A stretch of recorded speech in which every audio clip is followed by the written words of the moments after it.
अध्याय 2।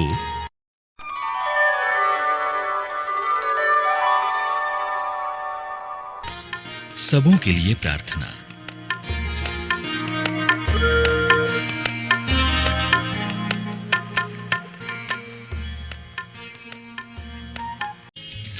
अध्याय 1।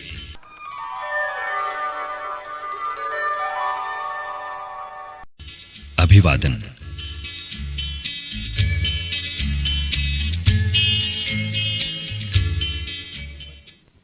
ये पत्र प्रिय पुत्र तिमोथी के नाम पौलुस की ओर से है, जिसे ईश्वर ने इस बात का प्रचार करने के लिए ईसा मसीह का प्रेरित चुना है कि उसने हमें जीवन प्रदान करने की जो प्रतिज्ञा की थी वो ईसा में पूरी हो गई है।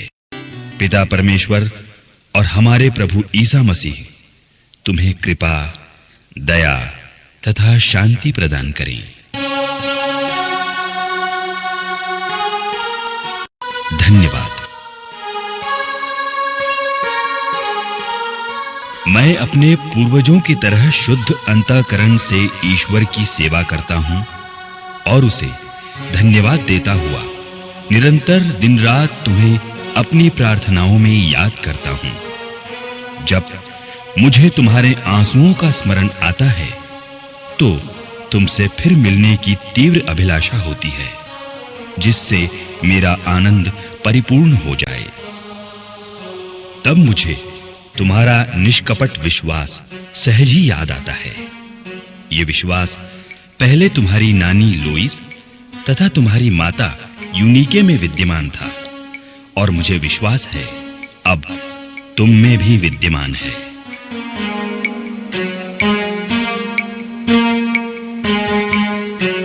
दृढ़ बने रहो।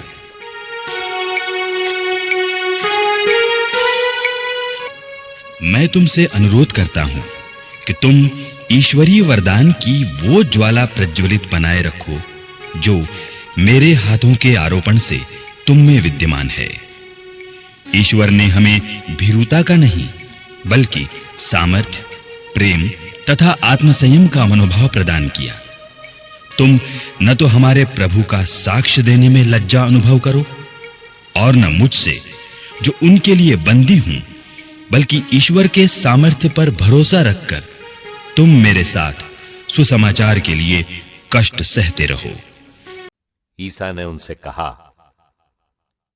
ईश्वर का राज्य उस मनुष्य के सदृश है जो भूमि में बीज बोता है। वो रात को सोने जाता और सुबह उठता है। बीज उगता है और बढ़ता जाता है, हालांकि उसे ये पता नहीं कि ये कैसे हो रहा है। भूमि अपने आप फसल पैदा करती है, पहले अंकुर, फिर बाल और बाद में पूरा दाना। फसल तैयार होते ही वो हंसिया चलाने लगता है, क्योंकि कटनी का समय आ गया है। राई का दाना। ईसा ने कहा, हम ईश्वर के राज्य की तुलना किससे करें? हम किस दृष्टांत द्वारा उसका निरूपण करें? वो राई के दाने के सदृश है। मिट्टी में बोए जाते समय वो दुनिया भर का सबसे छोटा दाना है, परंतु बाद में बढ़ते बढ़ते वो सब पौधों से बड़ा हो जाता है और उसमें इतनी बड़ी बड़ी डालियां निकल आती हैं कि आकाश के पंछी उसकी छाया में बसेरा कर सकते हैं। दृष्टांतों का प्रयोग। वो इस प्रकार के बहुत से दृष्टांतों द्वारा लोगों को उनकी समझ के अनुसार सुसमाचार सुनाते थे। वो बिना दृष्टांत के लोगों से कुछ नहीं कहते थे, लेकिन एकांत में अपने शिष्यों को सब बातें समझाते थे।